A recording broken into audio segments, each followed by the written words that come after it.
Welcome back to my channel Bung GX. Kembali hadir ke hadapan Anda para pencinta sepak bola tanah air, khususnya bagi The Jackmania dan juga The Maxman.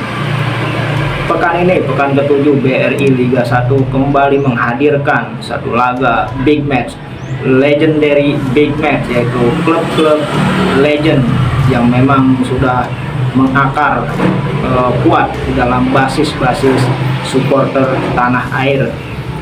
Iya, Persija Jakarta berhadapan dengan PSM Makassar.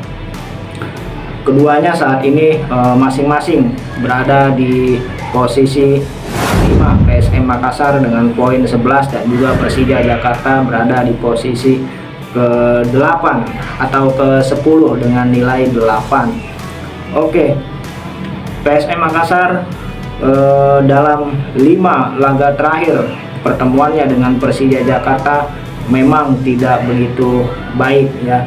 Artinya dalam hal ini Persija Jakarta unggul. Dari 5 laga yang pernah dijalani, Persija unggul 3 kali kemenangan dengan 2 kali draw dan belum terkalahkan dari PSM Makassar. PR buat PSM Makassar, apakah mampu mengalahkan Persija saat ini ya? Oke, lalu dari berdasarkan data statistik dan juga rekor pertandingan Persija 5 pertandingan terakhir, Persija tidak terlalu bagus ya, dengan 2 kali kekalahan, 2 kali kemenangan, hanya 1 kali kemenangan, itu pun melawan Persis Solo dengan skor 2-1 yang bermain di JIS ya, atau di GBK. Nah, dari 2 hasil kekalahan Persija Jakarta justru didapatkan dari tim papan bawah PSBS Biak yang memang baru promosi tahun ini dengan skor 3-1. Lalu kalah dalam laga El Clasico melawan Persib Bandung 0-2. Tentu ini merupakan satu perjalanan yang sulit, yang berat bagi Persija Jakarta ya, dan tentunya penuh dengan pressure atau tekanan dari para pencinta Persija Jakarta, khususnya The Jackmania, karena hasil yang didapatkan dari 5 laga terakhir tidak begitu memuaskan. Dan Coach Carlos Peña sendiri ya sebenarnya dia tidak begitu khawatir ya dengan keadaan ini, dan memang sudah memaklumi bahwa inilah sepak bola. Kalau memang kita bagus akan tetap dipertahankan dan justru nama kita akan melambung. Tapi kalau hasilnya buruk ya resiko pekerjaan sebagai pelatih seperti itu ya, bisa ditendang kapan saja ketika prestasinya tidak bisa diraih maksimal. Oke, PSM Makassar dari 5 laga terakhirnya tidak begitu bagus juga, tetapi masih lebih baik ketimbang Persija Jakarta ya, dengan 2 kali kemenangan, 2 kali draw dan 1 kali kalah. Ya, kekalahan dari PSM Makassar didapat oleh Arema Malang 0-1 ketika menjadi tuan rumah ya. Lalu hasil sebelumnya draw dari PSIS Semarang dan juga Persib Bandung. Nah, semuanya dari ketiga pertandingan terakhir itu tidak satupun gol tercipta dari PSM Makassar dan para penyerangnya. Nah, ini tentunya sangat mengkhawatirkan. Jadi PSM Makassar dan juga Persija ini masalahnya sama, problemnya sama, yaitu krisis gol. Jadi dari para penyerangnya ini lagi puasa untuk mencetak gol ya. Di Persija Jakarta, Gustavo Almeida setelah laga pertama hat-trick melawan Barito, selanjutnya dia puasa sampai saat ini. Pertandingan terakhir El Clasico melawan Persib, dia tidak atau belum bisa mencetak gol. Ini miris ya. Begitupun juga dengan PSM Makassar, Nermin Haljeta top skor dia dengan 4 gol, tetapi setelah itu di 3 laga terakhirnya dia tidak mencetak gol. Bahkan dalam 3 laga terakhirnya tidak ada gol tercipta sama sekali ya dari PSM Makassar. Nah, oleh sebab itu usaha keras dan tentunya taktik dan putar otak strategi dari Bernardo Tavares ini, bagaimana caranya supaya PSM ini bisa produktif kembali, khususnya para strikernya. Nah, hasilnya ketika melawan Sun United dalam laga Shopee Cup kemarin ya, PSM berhasil melesakkan 4 gol ke gawang Sun United. Namun sayang dikali, sayang 1000 sayang, penyerangan yang bagus dengan berhasil menciptakan 4 gol, tetapi sektor pertahanannya pun lemah sehingga sangat mudah untuk dibobol oleh Sun United, sehingga tinggi mencetak gol tapi tinggi juga angka kebobolannya. Nah, ini memprihatinkan ya. Kalau tidak ada keberuntungan di situ ya pastinya akan apes gitu ya. Beruntung saja. Coach Bernardo Tavares mengatakan bahwa pertandingan melawan Persija kali ini merupakan pertandingan yang sangat berat dikarenakan banyak pemainnya yang mengalami cedera ya.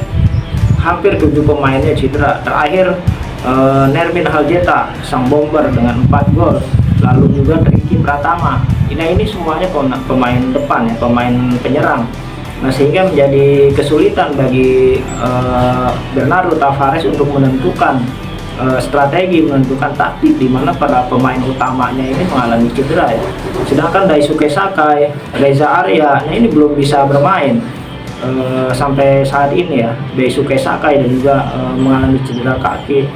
Lalu juga ada yang lainnya, ini mengkhawatirkan hampir 7 pemain lah, hampir 7 pemain, dan ini jarang terjadi di dalam PSM Makassar ya, dan belum pernah terjadi selama kepemimpinan coach Bernardo Tavares.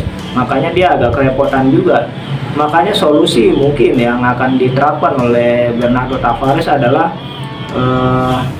tentunya banyak menurunkan para pemain akademi atau para pemain muda, dan juga merotasi beberapa pemain yang mungkin ditempatkan bukan pada posisinya, sehingga ya nanti banyak atau ada beberapa pemain yang bisa ditempatkan di posisi penyerangan atau di posisi winger ya. Dan ini tentunya akan menjadi